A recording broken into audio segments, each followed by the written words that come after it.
Well, ladies and gentlemen, here I am again, Eddie Marcus. Why am I out here early in this morning in this humid weather before the sun starts shining and it gets too hot? Trying to give a message to you of one overnight that I got. As I picked up a Sunday school book this morning, and this is Tuesday morning, I looked at the subject matter has something to do about wisdom. And more specifically, they wanted to talk about Jesus' life. Jesus' life. I thought about that for a minute, ladies and gentlemen. I thought about this Sunday coming up,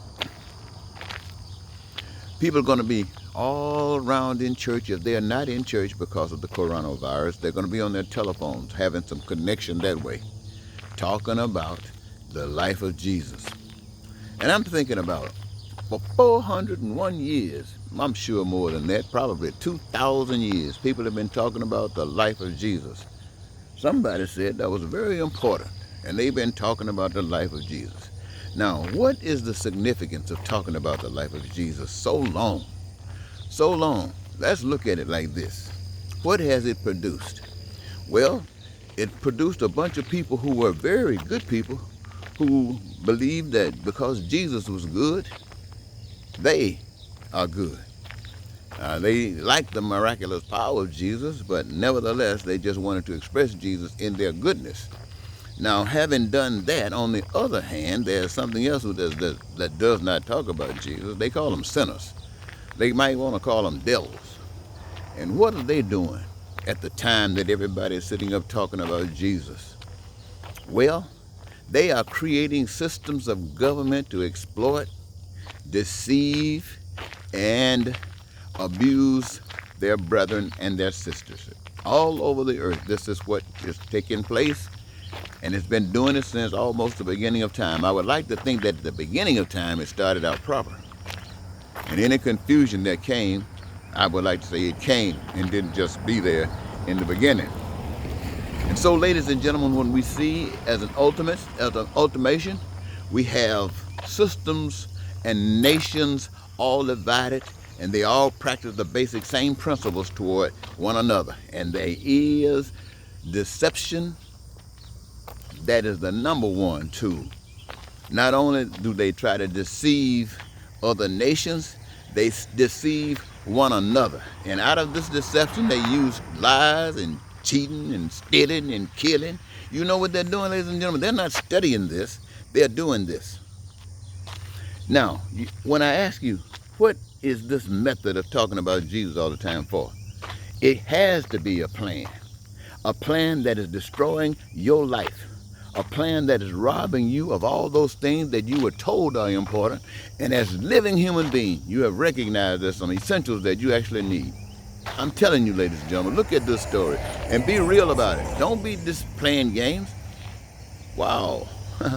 Face it. What happens? Right now in the United States of America, I'm just going to use it. We might understand America. And I'm not going to take you back in Jesus' day, because I know you're not going to understand Jesus' day when you don't even understand your day. So I'm going to focus on your day. In America, we have had a group of people that have been treated as second-class citizens. You've heard me say it 1,000 times, and it requires that it be repeated again. 400 plus years, more than that, but we're just going to bring it back down to a period that you might be able to associate and identify with. 400 years, treating these people as second-class citizens. What does that mean? That means that some people got privileges and others don't. No. Do you think God had anything to do with that? When you read your book in the Bible, did your book in the Bible tell you that God did not create people with these particular distinctions? Did it tell you that? And if it did tell you that, did it tell you why? And if it did not create that, did it tell you what to do about it? 400 years, it got you sitting in your seat, while black people and white people in America have been so deceived that they can't stand each other. Barack Obama accidentally became president one time, and he had no power. He knew if he had tried to do anything outside of the status quo, it'd have killed him. But the result of that was that having spent spent his 8 years in term. Then the evilness of the white man who have kept black people down for 400 years came out. And he was so pissed off, he wanted to destroy everything that this black man ever touched. Wanted to turn it around. Wanted to take black people back to 400 years back in bondage. And he found a whole bunch of people. Republican senators, white people all over, church preachers, big mega preachers. Everybody wants to get on the black man's back. Treat him like he's a nothing but a three-fourths of a human being again. That's all that they're talking about. You know, they talk about that in their boardrooms. And then they come back in their conduct. And I remember Steve Miller, one of President Trump's speechwriters or whatever position, he says, you have never seen any power welded like you're going to see here in the United States of America in just a little while. Now, I think he must be talking about while they're setting up the system of abuse. And what are the churches doing? They're in there talking about, well, when Jesus was a little boy, his parents were poor, and what the hell does that have to do with what's going on in this world today? What does that have to do with these people whose streets are all messed up and need to be fixed? What does that have to do with people's cars who are on flats and falling apart? What does that have to do with anything, ladies and gentlemen? What are you going to get out of your going to church this Sunday? What are you going to get? Jesus was the son of Mary. Jesus was born to a virgin and they were poor. What the heck is that going to do? White people and evil people and low-down dirty people are still destroying this nation. And this president, because of the way we've practiced and the way you've been deceived, he has already set up an emotion to overcome black people and send them back to the biggest slavery type situation they've ever experienced. And white people supporting him, not knowing that as soon as they've done that, then they will be treated the same way. All deception. And what are the preachers doing? Well, the Bible said, my Bible said, if those who are called by my name, my people, if they will humble themselves. Man, people have been humbling themselves and praying every time, ever since they've heard that expression. And they have seen a bigoted God, a God that would say, I'm going to give you a house because I acknowledge you. I'm not going to give them a house because I don't acknowledge them. I'm going to give you a house because you pledged and committed $1,000 of faith seed, but they just gave $2. They ain't got no faith. So that's the damnest stuff I ever heard, ladies and gentlemen. You get all these devils out of this doggone church. Get all these devils out of this doggone church. And remember, if God spoke to anybody, 2,000 years ago, the evidence that he did it would be that he would be speaking to people today. And if he's not speaking to people today, he was not speaking to people then. And so you are being deceived anytime you believe that any of that stuff is going on. So I'm saying to you, ladies and gentlemen, you're going to have to make a difference in this world. We're going to have to stand up. George Floyd was murdered as an indication, as far as I can see. That is the spirit speaking to me. That ain't no book. They ain't got no book by George Floyd was killed. That happened in America. 2020, May 25th. That's what happened. It wasn't no book. I didn't need a book to tell me that George Floyd was murdered. I didn't need a book to remind me that the people who were taking pictures, that the people who were sitting around there saying, don't do that, don't you hear you're killing him. I don't need a book to tell me that their inactivity has caused that man to die. And he died because the evil was doing something. The evil had his foot on that man's neck. The evil was killing that man. And all of the church teaching and all of the God living and everything you can come up with, this God did not one dog bastard thing to relieve the death from this man and to set him free. It didn't do one thing. So what was the teachings of the church? Where was it right then? It was where it's always been. Dead as that can over there would pop, all spit it out, and a car ran over it. So I'm saying to you, ladies and gentlemen, that was the message from God. You could have stopped that man from being killed, but nobody knew it. They were so scared. Why? Because they've been taught to be scared. Oh my God. And you want people to go to church and pay their tithes and offerings so you can have a building and you can say you are somebody. And while the devil is destroying you, you can sit back and say, we ought to do something. Come on to church. Come on to church. Let's pray. Let's pray. And God going, look here, ladies and gentlemen.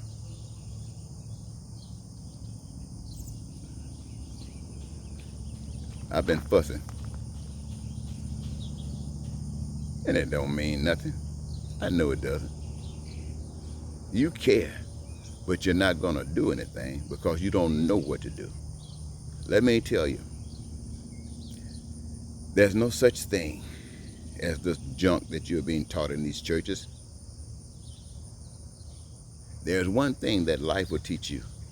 If somebody got a knee on your neck, choking the life out of you, and you are about to die, you got one thing in mind. That's the same thing George Floyd had. Help me. Somebody help me. Help me. That's what's on your mind. Every last one of you. Help me. And if nobody comes to your rescue, what do you feel like you come from? You feel like you come from hell. And not only do you feel like you come from hell, when you die, you feel like you've been relieved from hell. And everybody else still got to go through the same thing you go through, because they haven't learned not one thing. And ladies and gentlemen, I don't care if you don't hate me. I mean, if you do hate me, I don't care if what I've just got through sharing with you lined up with the Bible or not. I want to share with you what my feeling for you is. That it is wrong for you to have to go through this persecution. It is wrong for you to have to suffer. It is wrong for you not to even do anything about it. And it's a wrong for somebody to call themselves leading you. Let me give you something about your leadership. I'm going to tell you about your leadership. You, the people, have been so deceived and confused. So you're really going to do nothing. You're really not going to do anything. But if there was something to be done, it is not you that is supposed to be leading it. It is those people who are sitting up in front of that pulpit calling themselves preachers and teachers. They are the ones who are supposed to be leading it. See, people who are led by the Spirit of God are not following the dictates of any system of government. Republican, Democratic practices to formulate a democracy or whatever it might be, whether it's a dictatorship, whether it's a communist party or socialist party, it doesn't matter. People who are led by the Spirit of God follow one basic principle. And what is that? Morality. Pain and suffering and all of those things that causes death didn't come from God. That's the ways of man. And those who are led by the Spirit of God knows that. So they stand up, and what do? They expose this evil. Why do they expose it? They show it to people, show how it causes the pain. They show where that cancer comes from, but they don't stop there. They tell you how to fix it. And they don't just tell you how to fix it. They lead you down the path of fixing it. But see, most days people talk stuff, and they're waiting for somebody else to get up and do something. Why? Because they're not going to do a darn thing. And why aren't they going to do a darn thing? Is because they don't know what to do. They are just fakes. You are as a fake preacher as Donald Trump is a fake politician, or a fake lover, or a fake genius, or a fake God. Whatever he calls himself is, it's a lie. And what you're saying you are, it's a lie as well. You are just what we see, a nation going to hell because you don't know God. And so preachers, you see all these people sitting in these pulpits? I'm talking to you. Your parishioners, those who are sitting out there in the pews, who are giving you tithes and offerings, they are sheep who are being led to the slaughter by you, the preachers. Why? Because you are a trick. You are a trick. Well, ladies and gentlemen, I talked to you about this last night. I guess I might as well stop now. If it didn't do any good last night, chances are it's not going to do any good today. But I got up this morning because the Spirit of love says I must, and hope that you get it. Till next time, this is Eddie Marcus, spokesman and advocate. But let me tell you one other thing. God has put you in a position for you to make a decision about your future. In America, you have an election coming up, November 3rd, 2020. And you got the devil running to be president. And the devil has come out and told you that if he does not win overwhelmingly, he's going to say that it's been rigged. And he has his people already with their guns and all of that hate that is represented in evilness of this world is already charged up to be focused and you in his sight to mess you up.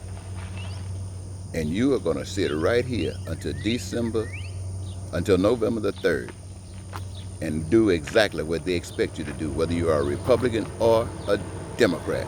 You're going to vote to continue the system as we know it today, that's exactly what you're going to do because you don't know any better and no one is telling you any better. And you think just because you do that, God is going to come to your rescue. No, God is not going to come to your rescue because God is sending you messages right now that you just refuse to hear. This is God coming to your rescue. And my friends, when you go to those polls, if you vote for a Republican or a Democrat, you're voting for the system government of man. You are voting for a continuation of what you're going through right now. There's only one way to miss this, and that's to vote for righteousness, because righteousness is the only thing that is a representation of morality. And if, my friends, you got no moral compass, you're going to sit right there in all of that poop and stink until you rot. But you could go to those polls and vote for the kindness of God. Vote for that which says every human being on the face of this earth must have food, clothing, and shelter as long as God provides it. And we have the skills and gifts to cause it to manifest. None should be without it. No human being should be homeless and be caught in debt just to have a home. No human being should be denied education that would help them to be better at whatever it is. And only the devil would allow that to happen. Only the devil would put so much money on education that you can't afford it, and only the privileged can get it. And for health care, you think God would allow any of you to be sick and you can't do anything about it? The plan has been laid, ladies and gentlemen. Somebody said laying on hands. Well, that don't work nowadays, but a doctor can. If they care, they can give you the right medication. If they care, they can come up with the right medication to cure these diseases, sicknesses. If they care, but they don't care, because what they care about is the bottom line, money, not you. And when you get so crowded in this world that they feel you're messing with their plans to make more money, they will send a pandemic to kill your butt, wipe you out. And you know what? God will send you a message to let you know. But if those preachers who lying to you, who don't know what they're talking about, who are being led by the same people who are oppressing you, they can't tell you that. And whatever's coming your way is coming. But I want you to know, ladies and gentlemen, there's always an escape. God is always here. God is always ready. But you got to be ready, because God cannot do anything for you. According to the system that's been set up, you shall reap what you sow. The seed you plant determines what you get.